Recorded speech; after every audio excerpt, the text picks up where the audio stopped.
So in this class, we've talked about social problems and how we go about dealing with them. How do we move forward and what information do we use to evaluate those problems? And this course examine how we do that through the scientific lens of sociology.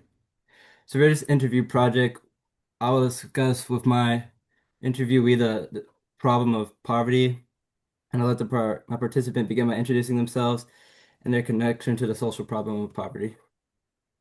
So my name is Julie Curry. I have worked with inner city schools. I was a Metro Nashville classroom teacher for several years, and I worked in a area that had a lot of poverty, and we had to deal with how poverty really affects education.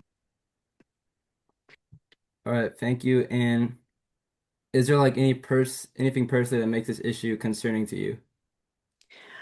I think my biggest concern is that while poverty is always going to be a issue that we have to deal with in society, it's the nuance of how to deal with it and how to help people pull past poverty, whether it be through cash, we always talk about the monetary of helping people out, or whether it's training and helping people be able to pull themselves out of poverty. And even education, like I said, that was my biggest concern is helping children who are already in a hard situation be able to learn because poverty hurts them so much because when a child is hungry, when a child is not sleeping well because of the place they're staying, they have a really hard time learning. And when you have a lot of trouble learning for various reasons, by the time you get to high school, a lot of kids in poverty just drop out. And a high school degree is one of the top three ways really to pull yourself out of poverty. If you give up on your education at high school, then the chances are you will remain in poverty. Yeah, all right, thank you.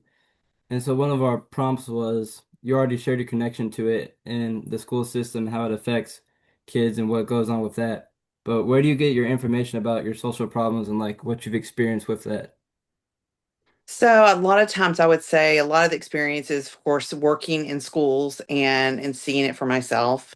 I would also say I do research these things and I try to get most of my information from non-biased sources as much as possible. That's not always easy, but that is what I try to get my sources from. And just even in my community, we have a it's called the Ark and it's in Pickram. And they do a lot of things. They have a thrift store, they have a food program, they have a lot of different programs to help people in poverty lift up in many different ways. They even have gardens to help people get fresh food. Um, but even seeing people and learning more about people actually in poverty versus just reading about it, being able to interact with people who are struggling really gives you a better perspective on what's going on. Yeah, and thank you for that. And you talked about earlier about the lack of sleep and how poverty affects things that are like affect things that relate to food and like sleep or whatnot. What do you think are some things that could help reduce or solve that problem? I think for a lot of people, the food issue, I'm very much a believer that school systems need to provide food for kids who cannot afford it. I think, especially children who are in very deep poverty, to be able to come to school, to be able to have that food, I think is a huge plus. I think schools do need to pay attention to who doesn't have food, whether it's the teacher being aware, whether it's the school system being aware, but there are so many things we can do to send food home with kids. There's a lot of summer programs. Second Harvest Food Bank has a program for the summer that they get things ready for the kids who will not be at school for the whole 3 months, that they can bring food home and they can come once a week and get food. I think programs like that can really make a difference for kids. And the sleep issue, I think sometimes making sure that kids are being or feel safe, whether that's in areas of whether it's apartment complexes that have high crime. Maybe we do better with security. Maybe we have more security guards in those places so the kids don't worry. I've had children sleep on the floor before because they were worried about drive-bys. So I think security at their homes and locations, keeping those neighborhoods safer, that kids feel safe enough to sleep and being able to get food from many different sources. All right, thank you. And like just all of the things you listed, do you think those are like the primary and like main reasons that poverty and the aspect that you're looking at it as far as like the lo not like necessarily lower end, but like in the condensed like areas that you've been talking about in like the school system, do you think that things you just listed are like the primary main reasons of why that continues today? I think that one of the things that we have to figure out with a lot of the poverty in these inner city areas is how much people are making, and are we training people enough for them to have higher level jobs. If you are a parent in metro and you have a child who is trying to learn and you're having to work 2 to 3 jobs, you're not home to help. So a lot of times I think lower income parents get a bad rap that they're not helping their kids at home, when the fact is that they cannot help their kids at home. They're working. They're doing this to try to make ends meet, or they're purely exhausted from the job that they worked a 12-hour shift. I think helping people be better trained and making a livable income, I think would change things drastically. Yeah, I agree with that, and I just think like if more people would understand it, like it would be easier to more people would accept the facts that are out there instead of we've talked about how people often are almost blinded to social problems and how if it only affects them, it they won't look into a broader lens. So do you think most people understand this issue in accurately or incorrectly? And why do you think about that? I think that's a great question. I think a lot of people who have lived a more privileged life, whether it's simple middle income, high income, but when you've never had to struggle with where your food's coming from and you've never had to deal with basic worries of safety, you don't recognize how much that takes. And you don't recognize how much your connections get you your part time jobs, how much your knowing people that have money can get you jobs. When you are in poverty, you don't have the connections. And I don't think people in middle income can understand the hopelessness of poverty. It's easy to say, well, if they really cared, they would do better. Well, that's not really the case. And there's also a lot of lower income people that really can't do really hard jobs that for different reasons.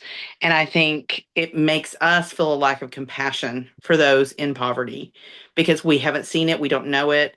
Because frankly, in the United States, middle income people stay with middle income people, higher income people stay with their people, and lower income stay with their people. And I think it's hurt us as a community to not know people in poverty and be able to help them. I think if we all worked out as a community, it's easy to just blame the government and think, well, the government should do this or the government should do that. But I think we should do better as community members and watch out for the people in my community and look for people that need help and be able to help them. Yeah, I like how you brought up community and how we as the people who might be more privileged can help in certain ways. Are there any things that you've been involved with or things that you think would be better in helping us, the more privileged, or the community help those who are impoverished? I think awareness is a huge factor. I think lack of judgment is another huge factor. I think when we see people and we instantly say, well, they should try harder, they're not trying hard enough. I think that hurts us. I think when we look at the community and recognize that somebody's impoverished, what can I do? And who is already helping? It's not always about starting something yourself. Second Harvest Food Bank is such an excellent opportunity to help people, and we can volunteer for those type of opportunities. As a teacher, I think more teachers, of course, most teachers are strained as is, they have so much to do. But I think free tutoring in communities could really dramatically help students somewhere where they don't have to travel, somewhere close in their community centers where they can go and get free tutoring. The access even to Zoom and being able to get tutoring online is huge, but a lot of kids don't have a lot of access. Yeah, thank you for elaborating on that. So I just have one final question, and I know this is you're sharing your current stance on it now, but like maybe going back a couple of years, have has anything ever changed your opinion about this problem on poverty, or something you've learned changed it? I've probably hit a lot of those when I was younger. I didn't understand, why people didn't just go get jobs or work harder, and they could, that's just what I thought when I was young. But then once I got into teaching, it was very obvious that these people are trying hard and they are working harder than some people who are middle class and upper class. We have a very bad idea that somehow they're not trying hard enough. That's just not the case. Are there people absolutely that are just using welfare because they don't want to work? Yes, there's always those people, but that is not the common of there's so many people working so hard to get out and they just can't. So I would say I've seen it clearer. I've also seen that money's not the answer either. For a little while, I thought, we need to work more with the money, but I think it does not incentivize anyone to find their purpose. And I think people do find a lot of purpose in doing a job well and contributing to society. So I think it's a nuanced approach that we need. We need to have safety nets like Social Security and SNAP benefits, but we also need to look more on a case by case basis. What does this person need? Does this person need more training? Does this people need more of a safety net? But that takes time and money. And most people don't want to take the nuanced approach because it is more difficult. Yeah, thank you. And in the module about poverty, we discussed how there's larger social factors like often race or gender that can affect how people deal with poverty and what all goes into that. So those are all the questions I had. I would once again like to say thank you for inter doing this interview with me. Thank you for sharing your insights on the social problem of poverty, and thank you. Very welcome. Thanks for talking to me. Thank you. Thanks.